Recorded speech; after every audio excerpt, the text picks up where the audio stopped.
ఒక రాజకీయ నాయకుడు అంటే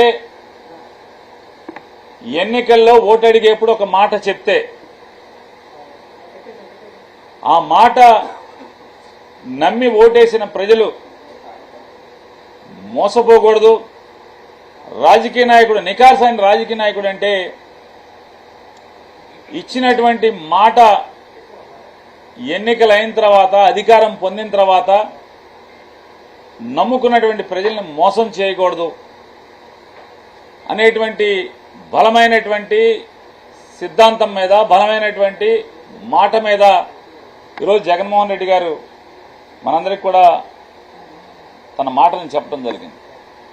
2014లో ఇవాళ ఏదైతే జగన్మోహన్ రెడ్డి గారికి వ్యతిరేకంగా ఓటు అడుగుతున్నటువంటి కూటమి వ్యక్తులు, కూటమి పార్టీలు, Bharatiya Janata party, Telugu Desam party, Janasena party, ఈ ముగ్గురు ఎవరైతే వాళ్ళ నాయకత్వం వహిస్తున్నారో ఇదే వ్యక్తులు 2014లో కూడా నాయకత్వం వహిస్తూ ఈ రాష్ట్ర ప్రజలకు కూడా మాట ఇవ్వడం జరిగింది. 5 కోట్ల మంది ప్రజలకి ఆ మాట ఇస్తూ సంతకం పెట్టి వారి ఫోటోలు వచ్చేసి ఇచ్చినటువంటి హామీలన్నీ కూడా తుంగలో తొక్కి ఏ రకంగా అధికారం పొందిన తర్వాత ప్రజల్ని దగా చేశారో, మోసం చేశారో ఒకసారి ఆలోచన చేయమని చెప్పని జగన్మోహన్ రెడ్డి గారు చెప్పడం జరిగింది.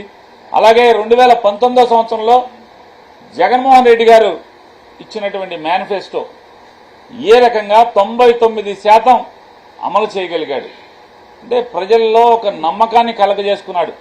రాజకీయ నాయకులంటే ఓటు అడిగేప్పుడు అనేక సుష్ట వాగ్దానాల్ని, రంగురంగుల మాటల్ని, ప్రజల్ని ఆకర్షించిన దానికి ఏ రకంగా మాయమాటలు చెప్పి అధికారం పొందిన తర్వాత 2014 నుంచి 19 దాకా చంద్రబాబు నాయకత్వంలో జనసేన పార్టీ, భారతీయ జనతా పార్టీ ఏ రకంగా మోసం చేసినాయి, దగా చేసినాయి. మళ్లీ ఇవాళ 5 ఏళ్ల తర్వాత అంటే 5 ఏళ్ల అధికారాన్ని అనుభవించి మళ్లీ 2024కి వచ్చేప్పటికీ మళ్లీ కొత్తగా జగన్మోహన్ రెడ్డి గారి పథకాలనే పేర్లు మార్చి, రంగులు మార్చి, అంకెలు మార్చి అవన్నీ కూడా మేమే చేస్తామని చెప్పని ఏ రకంగా వస్తున్నారు. ఇవాళ జగన్మోహన్ రెడ్డి గారు కేటగారికల్గా చెప్పారు, సాలీనా ప్రజలకి నేరుగా లబ్ధి చేకూర్చేటువంటి పథకాలు సంవత్సరానికి 70,000 కోట్ల పైచిలకు ఖర్చు పెట్టి ఇచ్చిన మాటను నిలబెట్టుకుంటాకి ఎన్ని ఇబ్బందులు పడ్డారో, ఏ రకంగా ఆర్థికంగా కష్టతరమైనటువంటి పరిస్థితుల్లో కూడా మరి 70,000 కోట్లు ఖర్చు పెట్టడానికి ఇబ్బంది ఉంటే ఇవాళ ఈ కూటమి ఏదైతే భారతీయ జనతా పార్టీ, తెలుగుదేశం పార్టీ, అలాగే జనసేన పార్టీ 1,50,000 కోట్ల రూపాయలు సంవత్సరానికి మేము ప్రజలకు నేరుగా అందిస్తామని చెప్పేటువంటి దొంగ మాటలతో, మాయ మాటలతో ఏ రకంగా మసిపూసి మారాడికాయ చేస్తూ సూపర్ 6 అని, సూపర్ 10 అని, ఇంకా అసలైన మేనిఫెస్టో వస్తుందని చెప్పని, అంటే ఇప్పటికే సూపర్ 6 అనేటువంటి మినీ మేనిఫెస్టోనే మరి 1,50,000 కోట్ల రూపాయలు అయితే సాలేనా. ఇక అసలు మేనిఫెస్టో చూస్తే అంటే ఏది కూడా చేయకుండా మోసపు మాటలు మాత్రమే ప్రజల్ని మోసం చేయటానికి మరొక మారి ముగ్గురు కలిసి బయలుదేరారు. ఇవాళ భారతీయ జనతా పార్టీ కూడా ప్రభుత్వానికి మాకు ఓటేయండి, ప్రతి మనిషికి ప్రతి మనిషి అకౌంట్లో 15 లక్షల రూపాయల అకౌంట్ వేస్తా ఉన్నారు, డబ్బులు వేస్తా ఉన్నారు. తర్వాత ఏంటయ్యా అంటే అవన్నీ కూడా రాజకీయాలు అట్లాగే మాట్లాడతామని చెప్పని అమిత్ షా గారు మాట్లాడినటువంటి పరిస్థితులు మనం చూసాం. అంటే ఎన్నికల ముందు వీళ్ళు మాట్లాడే మాటలు ఎన్నికలైన తర్వాత రాజకీయాల్లో సరదాగా మాట్లాడతాం ఇవన్నీ కూడా అని చెప్పినటువంటి భాషను మనం వినున్నాం.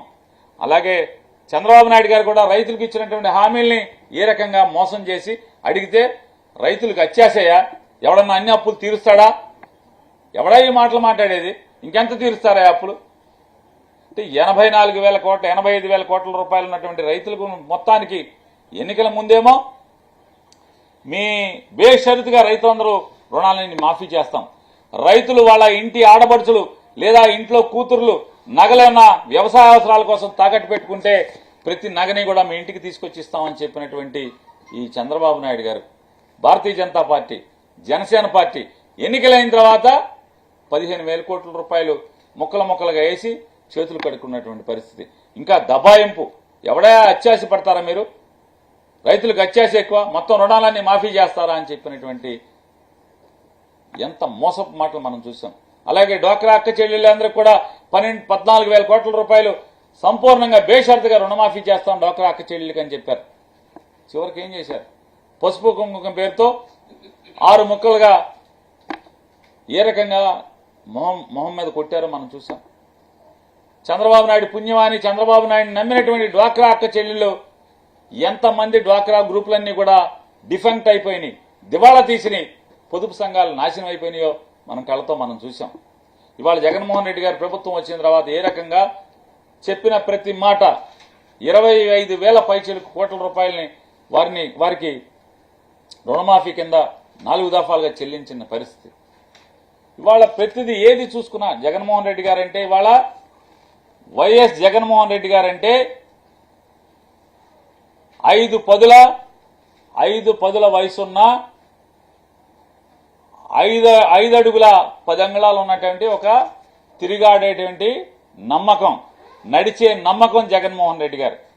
ఇవాళ మనం చంద్రబాబు నాయుడు గారిని కూడా చూసాం, జనసేన పార్టీని చూసాం, 2014 నుంచి 19 దాకా భారతీయ జనతా పార్టీని చూసాం. ఈ 3 పార్టీలు ఎవరయ్యా అంటే వీరు తిరిగాడేటువంటి ముగ్గురు కలిసి కూటమిగా తిరిగేటువంటి ఒక దగాకి ప్రతిరూపమే, మోసానికి ప్రతిరూపమే వాళ్ళ ముగ్గురు. అయితే ఇవాళ 5 పదుల తిరిగాడేటువంటి నమ్మకం ఉన్న కుర్రాడు జగన్మోహన్ రెడ్డి గారు. ఈ నమ్మకం కోసం ఆయన చెప్తున్నాడు, ఇవాళ మనం మోసాలు చేయాల్సిన పని లేదు, దగా చేయాల్సిన పని లేదు, ఏదైతే చెప్పదలుచుకున్నామో అది చెప్పుదాం. ఇవాళ జగన్మోహన్ రెడ్డి గారు చెప్పినటువంటి మాట, పెన్షన్ 3,000 చివరి 2 ఏళ్లలో 500 రూపాయలు పెంచుతాను, 3,000 రూపాయలని 3 సంవత్సరాలు కొనసాగిస్తాను. ఖచ్చితంగా అర్హత కలిగిన ప్రతి ఒక్కరికి కూడా జన్మభూమి కమిటీలో ఇట్లాంటి దగాకోరు కమిటీలు, లంచగొండి కమిటీలు ఆ అవకాశం లేకుండా, నయా పైసా లంచం లేకుండా ఇవాళ 2,70,000 కోట్ల రూపాయలని పేద మధ్యతరగతి వర్గాలకి అందించినటువంటి గొప్ప ప్రభుత్వం భారతదేశంలో జగన్మోహన్ రెడ్డి గారి ప్రభుత్వం. మళ్లీ ఇదే కొనసాగిస్తూ ఖచ్చితంగా రాబోయే 5 సంవత్సరాల్లో 2029 వచ్చే నాటికి చివరి 2 సంవత్సరాల్లో 500 రూపాయలు పెంచి 3,500 రూపాయలకి పెన్షన్ తీసుకెళ్తానని చెప్తున్నాను. ఇవాళ చంద్రబాబు నాయుడు కూడా నీ కూటమికి ఛాలెంజ్ చేస్తున్నాం. నువ్వేదైతే మోసపు మాట 4,000 రూపాయలని చెప్పావో, ఇవాళ నమ్మకం అనేటువంటి 5 పదుల కుర్రాడు ఇవాళ రాష్ట్ర ప్రజల యొక్క నమ్మకం. అతను చెప్పాడు మాట. ఇలా ప్రతిదీ తను ఏమి చెప్పదలుచుకున్నాడో, ఏ తారీఖున ఇవ్వదలుచుకున్నాడో దమ్ముగా నిజాయితీగా నన్ను నమ్మండి, నేను మోసం చేయలేదు. 2019 నుంచి 24 వరకు నేను ఇచ్చిన మేనిఫెస్టోని అమలు చేస్తూ దానిలో 99% నేను అమలు పరిచాను. మళ్లీ నేను అదే నీతికి నిలబడుతూ అదే రకంగా నేను నా మేనిఫెస్టోని చిత్తశుద్ధితో అమలు చేస్తాను. కాబట్టి జగన్ అంటే నమ్మకం, ఆ నమ్మకాన్ని నిలబెట్టుకున్నటువంటి రాజకీయ నాయకుడు, ఏకైక రాజకీయ నాయకుడు ఇవాళ జగన్మోహన్ రెడ్డి గారు. అయితే కూటమి పేరుతో ఈ ముగ్గురు కలిసి వచ్చి అలాగే ఏ రకంగా గత 5 ఏళ్లలో మోసం చేశారో, రేపు కూడా అంటే 2014 నుంచి 19 దాకా ఎంత దగా చేశారో, మోసం చేశారో, అదే మోసాన్ని మళ్లీ వీళ్ళు కొనసాగించడానికి ఏమార్చడానికి వచ్చారనేది మనం జాగ్రత్తతో ఉండాల్సిన అవసరం ఉందని చెప్తూ, అలాగే ఇవాళ నిరుపేదలకు ఎవరైతే నిరుపేదలకి 3 సెంట్ల స్థలం ఇస్తామని చెప్పినటువంటి ఆ ముగ్గురు ఏ రకంగా దగా చేస్తే, ఇవాళ చెప్పకుండానే జగన్మోహన్ రెడ్డి గారి మేనిఫెస్టోలో ఇంటి స్థలం ఇస్తామని చెప్పకుండానే 31 లక్షల మందికి నిరుపేదలకు ఇళ్ల స్థలాలు, నీళ్లు లేని వారికి, సాధారణంగా ప్రతి మనిషికి ఒక బలమైన కోరిక ఉంటుంది.